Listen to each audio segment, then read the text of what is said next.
From WQAD Channel 8, my name is Joe McCoy, and you are listening to Sports with the Real McCoy. Thank you all for tuning in today. Today we're going to be getting into NFL Championship weekend. We have the AFC and NFC Championship games. One was a bit of a dud. I think the second one, the Chiefs-Bengals game, more than made up for it a little bit. But we're going to kind of break down those games, what I saw, kind of my key takeaways from them, and also we're going to preview the Super Bowl and get into a few other things in the NFL that I think desperately need to be changed in the upcoming seasons. But we're going to start today with the 49ers-Eagles game. For those who didn't watch the game, the Eagles ended up beating the 49ers 31-7, and what really was a game that was over in basically the second quarter, I'll say. The 49ers, they went from Brock Purdy, who started the season as their third-string quarterback, Mr. Irrelevant in the draft, which means he was the last pick in the 2022 NFL draft. Then they went to Josh Johnson, who's a 36-year-old who has played for 7 different teams in his career, and he also took a 4-year leave of absence from the NFL from 2014 to 2017. So they then had Josh Johnson playing in the NFC Championship against the team, the Philadelphia Eagles, who had the most sacks in the entire NFL this year. And then Josh Johnson went into concussion protocol, so they had Christian McCaffrey, arguably the best running back in the entire NFL, playing quarterback for them in the NFC Championship. If you're a 49ers fan, I feel bad for you. You know, this is the absolute worst case scenario for the game. At least you want to see your team in the NFC Championship full strength. And unfortunately, we just weren't able to get that due to injuries. But Brock Purdy, before he went down, he was 4 for 4 with 23 yards. He was sacked one time, and he also had a interception, or a fumble, excuse me. He lost a fumble caused by Hassan Reddick, who was an absolute monster in this game. Hassan Reddick had 2 sacks. Just the entire season, he's been a beast. 16 sacks total in the regular season, with the Eagles' defensive line having 4 players over 10 sacks this season, which that's just absolutely bonkers. When I saw that a couple weeks ago, that they have 4 different players who have over 10 sacks, I really was just stunned, because that's ridiculous. Having 1 or 2 guys have over 10 sacks is great, and having 4 is just ridiculous. But when you get into the game, the biggest storyline, of course, is the injuries, because it's nearly impossible to win a football game without a quarterback, let alone the NFC Championship, where you're playing the other best team in the NFC. And it was just really kind of disappointing for fans, because this game should have been, on paper, extremely, extremely good and extremely close. These two teams, their rosters are extremely well built. Both of these teams have phenomenal offensive and defensive lines, which the more the NFL evolves, because I really do feel like the NFL changes every couple of years, the more teams are realizing how critical it is to have an amazing offense and defensive line. You look at the teams who are in the Super Bowl, the Chiefs, who are the number 1 pass protection team in the NFL. You look at the Philadelphia Eagles, who have, by far, in my opinion, the best offensive line in the NFL. You have Lane Johnson, who's a Hall of Famer. You got Jason Kelce at center, who's a Hall of Famer. Just their offensive line is ridiculous. And then you look at the defensive lines. The 49ers, I would argue, have the best defense in the NFL this season, even though the Eagles have the best defensive line statistically. But the 49ers, with Nick Bosa and Samson Ebukam and all those other pieces, to Armstead on the defensive line, they get after the quarterback like none other. But again, you also look at the Chiefs' defensive line. They got Chris Jones, who we'll talk about a little bit later in the show, who was just a beast in the AFC Championship game. You got Frank Clark, who also had a monster game, and then they drafted George Karlaftis in the first round, the rookie from Purdue, who's actually had a good rookie season for himself.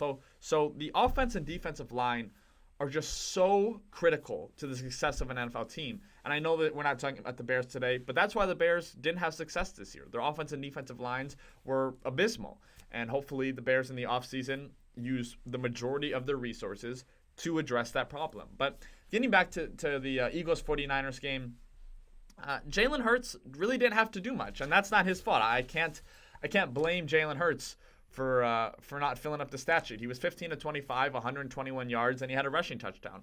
There's nothing really much more that he needed to do. The Philadelphia Eagles caused 3 fumbles. One of them, which is, I believe, really was the turning point in the game. This is when Josh Johnson was in at quarterback, but with a minute and a half left in the second quarter, Josh Johnson just dropped the snap. There's no other way to explain it than that. He was in shotgun, snap went right through his hands. Eagles ended up recovering inside the 49ers' 30-yard line ended up punching for a touchdown, which meant the game was 21-7 at halftime. And at that point, with Josh Johnson at quarterback, 49ers weren't really going to do anything in the second half that could have made this a game. So if that play didn't happen, if the half ends 14-7, you're still thinking that the 49ers are in it in terms of, maybe they get a defensive touchdown, maybe they get a sack fumble, something that could really change the course of the game. But once it was 21-7, the 49ers had their fourth-string quarterback in, the game was basically over, which, again, it was unfortunate for fans. I really do feel bad for 49ers fans, especially ones who, possibly flew to Philadelphia and spent thousands of dollars on tickets. This is not what you want from an NFC Championship game, but that's how the cookie crumbles sometimes. And I want to talk about the Philadelphia Eagles a little bit because a lot of people have been saying that they've had the easiest run to the Super Bowl. They didn't play hard competition in the regular season. They got really lucky in the playoffs in terms of who they faced. And I don't disagree with all of that. But what I will say is there's no such thing as an easy or lucky Super Bowl run. It is so incredibly hard to get to the Super Bowl. And yes, when you look at the Philadelphia Eagles schedule in the regular season, they went 14-3. Two of those losses were when Jalen Hurts didn't play, when he had an injury later in the season. But the hardest team that the Eagles faced all season, in my opinion, was the Cowboys. And the first time they faced them, it was against Cooper Rush early in the season. Eagles ended up winning that. And then the second time they faced them, it was later in the year. And the Cowboys ended up winning, but Jalen Hurts wasn't playing. So, yes, on paper, their regular season schedule was quite easy. I would not say that the Eagles faced any team that is in that elite tier category during the regular season. And in that elite tier, I would consider the Bills, the 49ers, the Chiefs, the Bengals. Those are the four teams that I would really consider in the elite category, and they didn't face any of them. And again, that's not their fault. They don't get to pick their schedule. It's unfair, in my opinion, to knock a team for who they played. They can only play the team that they lined up against, and they played those teams really, really well. When you get into the playoffs, yes, they got kind of lucky with who they faced. They faced the Giants, who no one expected them to be in the playoffs. Brian Daboll should unanimously win Coach of the Year, in my opinion. But yes, they faced the Giants team who has no weapons at receivers. They have Saquon, who has had a tremendous year. But you're facing Daniel Jones, who had a great game against the Vikings. Daniel Jones deserves his flowers for that game.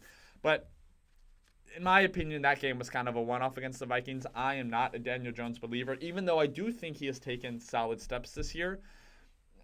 I just think the Giants would be doing themselves and their fan base a disservice if they pay Daniel Jones money that signals that he's going to be their franchise quarterback, because I think that's just going to keep you in mediocrity for a really long time. But that's another topic for a different day.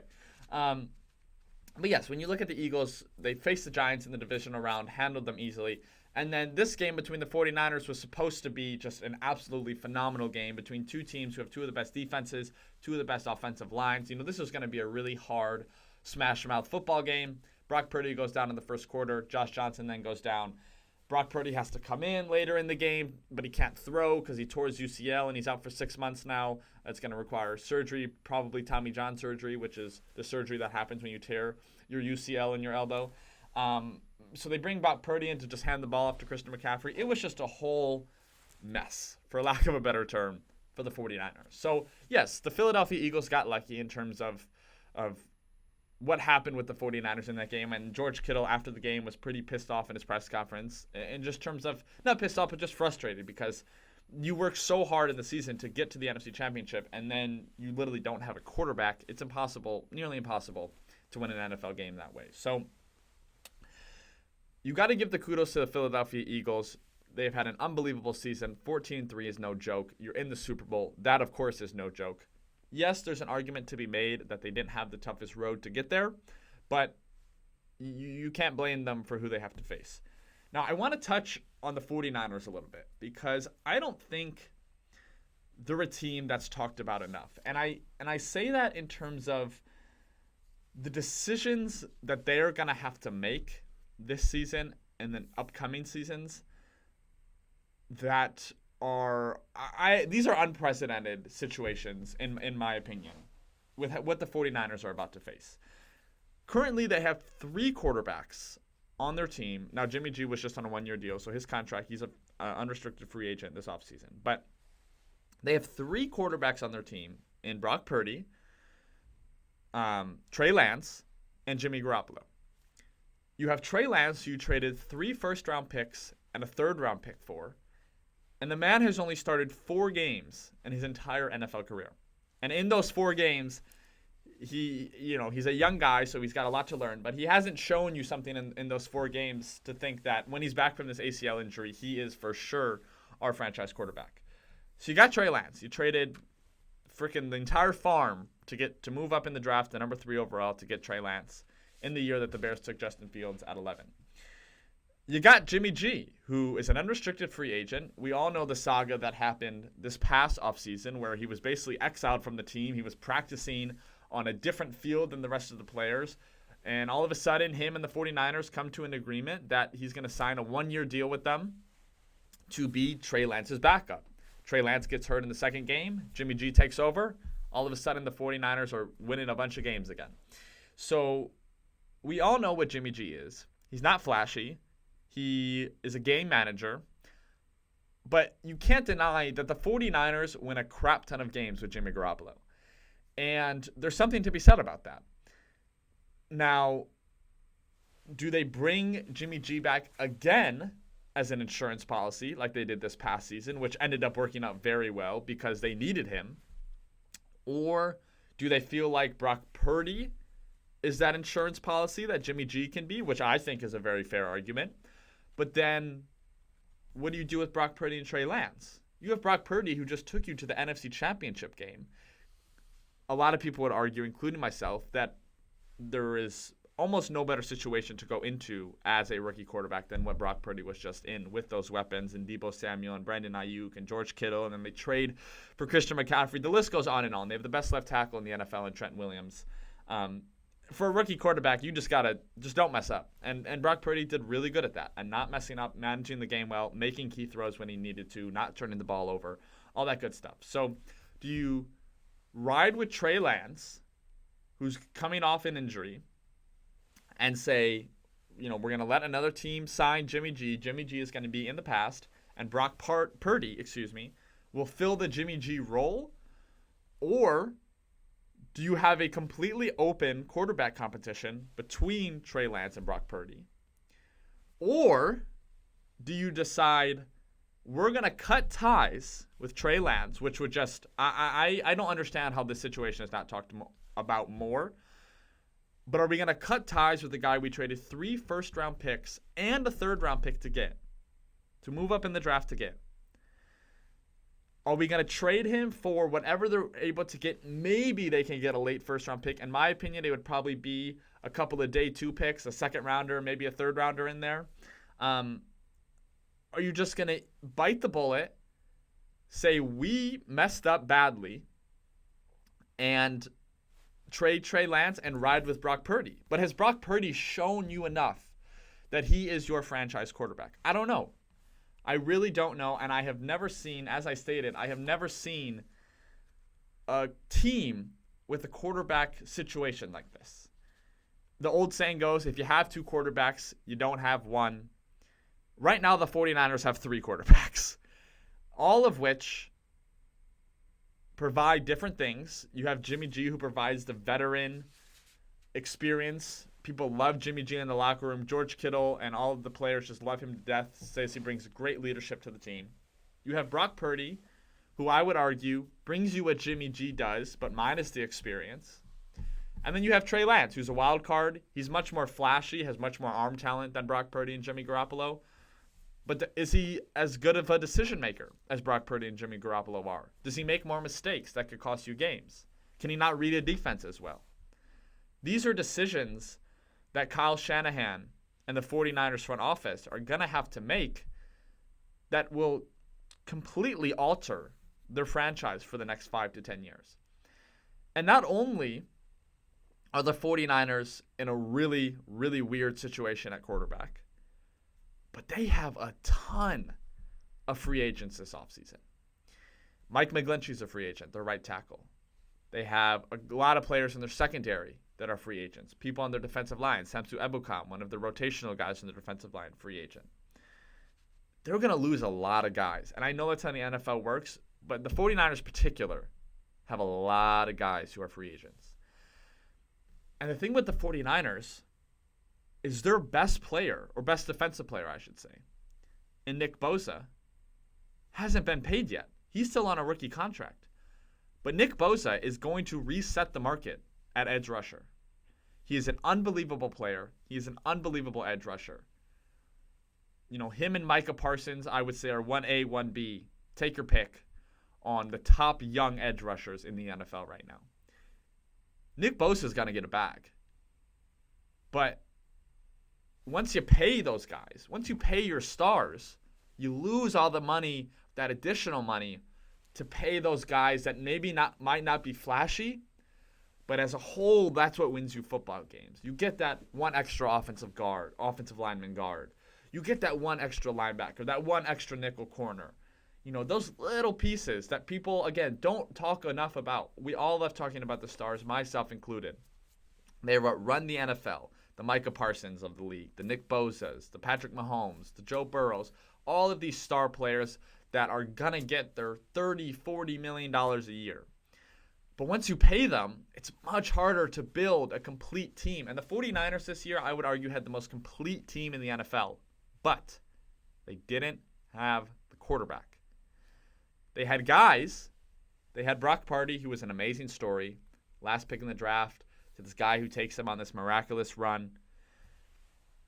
They didn't have the guy at quarterback. They had the best defense in the league. They had a phenomenal offensive line. They have weapons out the wazoo on offense. They traded for arguably the best running back in football. But they didn't have the quarterback. Now, I'm not going to talk about injuries in terms of what happened in the game. Those are just unfortunate. You know, injuries are injuries. They happen in the NFL. Unfortunately, they happen to the 49ers at a really bad time. But no matter how good of a team you have, if you don't have the quarterback in this NFL, this version of the NFL where quarterbacks are more important than ever, it is so difficult to win a Super Bowl. And eventually, in these upcoming years, the 49ers are not going to be able to put a complete roster as they did this season because they're going to have to pay the Nick Bosas. And you have Trent Williams, who has the biggest left tackle contract in the NFL. Those guys got to get their money. But then you can't pay those other guys that I talked about. So the 49ers front office, they have a huge task ahead of them in determining, one, what they're going to do at quarterback, and two, how do we keep this roster as good as possible? But we got to keep our stars happy, and we got to give them the money that the market deserves. All right, moving on to the next game. Bengals-Chiefs, much better game. Came down to the wire. A lot of controversy in this game. We'll get into that. But the main storyline for me is that the Bengals offensive line failed Joe Burrow again. And Joe Burrow was sacked 5 times. Now, it is good to note that 4 of those sacks were in the first 20 minutes of the game, that's enough there. But I do think the Bengals made some adjustments, which they are really good at making adjustments later in the games to try to protect Joe Burrow more. But sacked 5 times, 2 of those by Chris Jones, who really had an Aaron Donald-type performance in this game. Chris Jones was just an absolute monster. 2 sacks on the game. Frank Clark had a sack and a half as well. And, you know, Chris Jones, believe it or not, coming into this game had not had a sack in the postseason until this Bengals game. But he picked the right day to have a monster game. And he also made the biggest defensive play of the game for the Chiefs. 3rd down on the Bengals' final offensive drive. Chris Jones lines up at defensive end. They had been waiting to do that all game. Normally lines up at defensive tackle. They move him out to left defensive end. One-on-one with the left tackle, or right tackle, excuse me. One-on-one with the Bengals' right tackle. Beats him off the edge, sacks Joe Burrow, gives the ball back to Patrick Mahomes. The rest is history. The Chiefs are going to the Super Bowl. But the Bengals tried in the offseason to fix the offensive line. They signed Alex Kappa, who probably most would say was the worst offensive lineman on that Tampa Bay Buccaneers offensive line last season. Now, that doesn't mean Alex Kappa is a bad player, but he's a good free agent signing. He's not an unbelievable guard. He's not a Quentin Nelson. He's not a Zach Martin, one of those players. But he's a good, solid guard. So they signed Alex Kappa. That totally fine with that. No problem with that. They also signed La'el Collins from the Cowboys. Now, it's not that La'el Collins didn't have some decent football left in him, but his best years were certainly behind him. And they gave him a pretty cheap deal to kind of be, in my opinion, a sort of a placeholder on that offensive line. Now, they signed these guys, and unfortunately for the Bengals, like what happened to the 49ers, injuries occurred. Alex Kappa had an ankle injury in week 18, leaves him out for the postseason. La'el Collins suffered a season-ending knee injury earlier in the season. He's done. So the Bengals were really running with 3 second stringers on that offensive line. That's something they can't control. I understand injuries happen. You can't plan for injuries. Having good depth in the NFL is key, but you can't plan for 3 of your offensive line starters to go out. What my issue with the Bengals' lack of protection for Joe Burrow is the guys they went out and signed, besides Alex Kappa, aren't that good. They signed these guys like La'el Collins to minimal bottom-of-the-barrel deals, money-wise. And just because you go out and sign someone doesn't mean that your offensive line is necessarily going to improve. You have to get guys who are good, to just say it as bluntly as that. And they didn't use one of their draft picks until the 4th round on an offensive lineman. Their first 3 picks were non-offensive linemen. Their first one was a safety, Daxton Hill from Michigan. But they didn't invest a ton of resources in the draft on offensive linemen. So it almost felt like they said, hey, we went out and signed 3 guys for Joe Burrow. This is going to fix the problem. Well, unfortunately, the 3 guys you signed weren't that great. So Joe Burrow is still ending up on his back extremely often. And to me, that was the biggest storyline of this game. They were unable to protect Joe Burrow. The Chiefs' defensive line got after him. Mahomes was protected. Now, Mahomes was sacked 3 times, but also his mobility was very lackluster because of his high ankle sprain. But the Bengals it's the same story as last year. They didn't give Joe Burrow the time he needed. And there's no better wide receiver room in the NFL than the Bengals. Jamar Chase, star. T. Higgins, budding star. Tyler Boyd, phenomenal number 3 receiver. They have the weapons, but they just have not figured out the protection. And I think that's what cost them a chance to get to the Super Bowl. And that's also what cost them a chance at winning the Super Bowl last year, was they didn't have the offensive line that could give Joe Burrow the time he needed. When you look at the Chiefs, they're the number 1 graded pass protection offensive line in the entire NFL, according to PFF. They protect Patrick Mahomes. He's the biggest star in the NFL, and they got the bodyguards, I should say, to protect him. Mahomes in this game, you got to give him his flowers. People like to hate on Patrick Mahomes because we just take his greatness for granted. But Mahomes, on a high ankle sprain, 29 of 43, 326 yards, 2 touchdowns. He did have the 1 fumble where the ball just slipped right out of his hands. He went to go throw a screen pass, and it's like it was oiled up, just slipped right out of his hands. But Mahomes, extremely gutsy performance.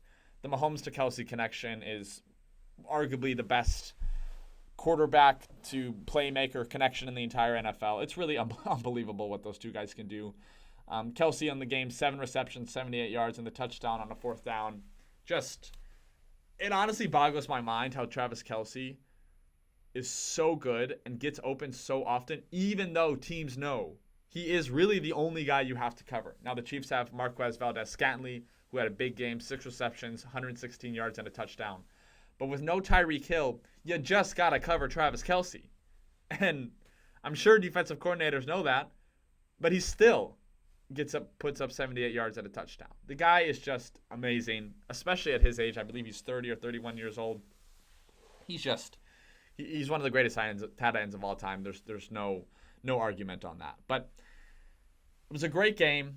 Unfortunately, it ended in a very lackluster manner with the penalty, the unnecessary roughness penalty on Joseph Asai, where he pushed Patrick Mahomes while he was out of bounds. It was the right call by the referees. Absolutely, it was the right call. I feel bad for Osai because you have so much adrenaline in that moment. You're trying to make the play that can keep the Chiefs out of field goal range. You end up just running full speed and pushing Mahomes while he's 2 feet out of bounds. I get it. It was the right call. Again, I feel bad for Osai. It was unfortunate that that's what led the Chiefs to getting into field goal range and have Harrison Butker kick the game-winning field goal. I would have loved to see some overtime, especially with these new overtime rules where both teams get a chance.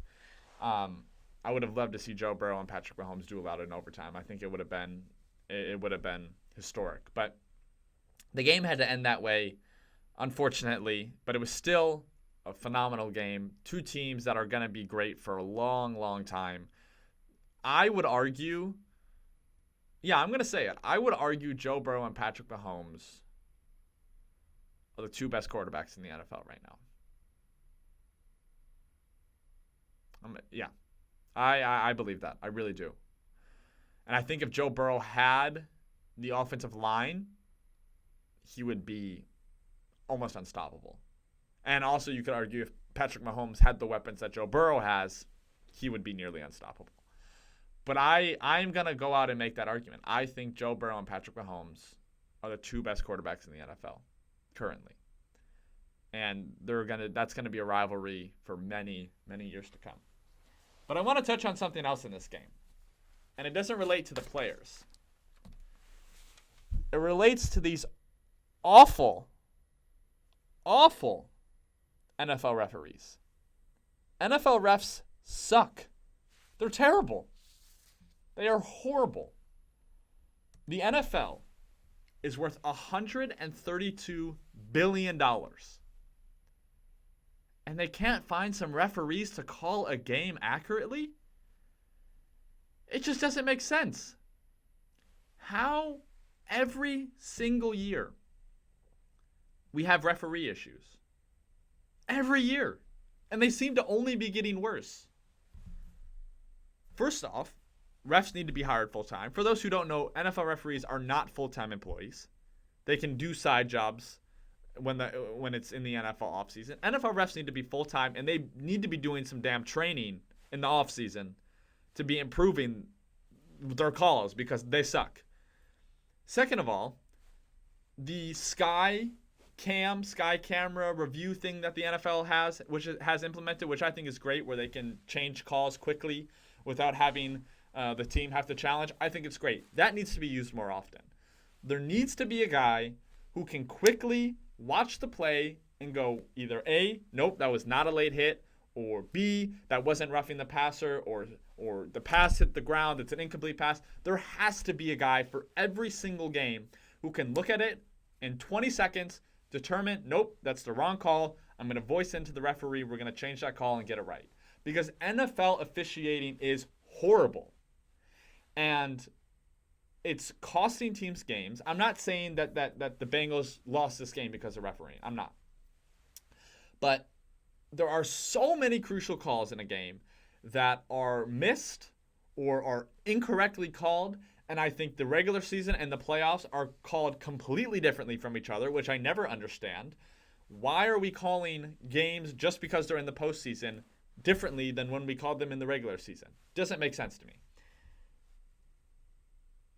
Now, as I said, the late hit on Joseph Asai on Patrick Mahomes was the right call. That was a late hit. It sucks that it happened at that time in the game, but that was the right call. But there was many late hits on Joe Burrow that were missed. There was one that was pretty blatant. It was like 3 steps, and he got late hit. There was a late hit on Joe Mixon where he was out of bounds that wasn't called. I don't understand how every year we have an officiating issue in the NFL. Now, I watch the NFL much more than I watch college football. I'm still a college football fan. I watch most of the big games. But I don't recall college football officiating being this bad. Now, if someone who watches college football more wants to chime in on that, please do. I would love to talk about it and become more educated on if officiating in college football is also not that great. But I don't recall officiating in college football being that bad and being talked about as much as it is in the NFL. But when you are worth, as an organization, $132 billion, you better have some good referees. Because referees have an incredible impact on the game. An incredible impact. And if they are making decisions that can drastically impact a team getting to the Super Bowl or not, those decisions better be accurate. And it is a huge issue in the NFL, one that is not addressed properly by the NFL, in my opinion, and one that needs to be solved pretty damn quickly. So that's my 2 cents on that. I know there's been a lot of talk. There's a lot of talk on Twitter and memes that the NFL is rigged. I'm not getting into that. The NFL is not rigged.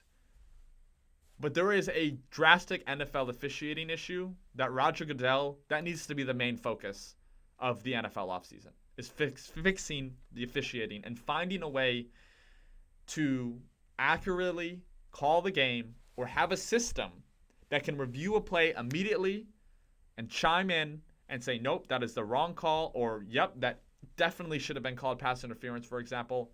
That needs to be changed.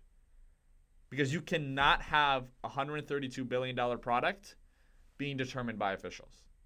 And there are a lot of games in the NFL that are drastically changed by a couple of calls. It's my 2 cents. So now, we're going to get into the Super Bowl preview. This is going to be the final segment on the show today. Thank you guys so much for tuning in. But the Super Bowl, it's going to be one hell of a game. I really do think it's going to be one hell of a game. Chiefs, Eagles, two teams with phenomenal offensive lines. You got a rising star in Jalen Hurts. You have the face of the league and Patrick Mahomes. Who's going to blink first? Now, I think there's going to be a couple of things that determine this game. One, we all know how good the Eagles' offensive line is. I said it earlier in the show. They are the best offensive line in football, in my opinion, by far. Lane Johnson, Hall of Famer, right tackle. Jason Kelce, probably his final year in the NFL, Hall of Fame setter. What better way for him to go out than getting his second ring? But the Eagles' offensive line is going to have to stop Chris Jones and the rest of the Chiefs' defensive line. If they're able to do that, which I do think they will be able to because of how good they are, if they can give Jalen Hurts the time and create the running lanes that they've been doing for Miles Sanders and Kenneth Gainwell and the rest of that backfield, the Eagles are going to have a really good chance of hosting that Lombardi. Now, the second storyline, of course, is Patrick Mahomes. Is his ankle going to be healed fully? Is he going to be able to be more mobile than he was in the AFC Championship game? Is he going to be limping around still?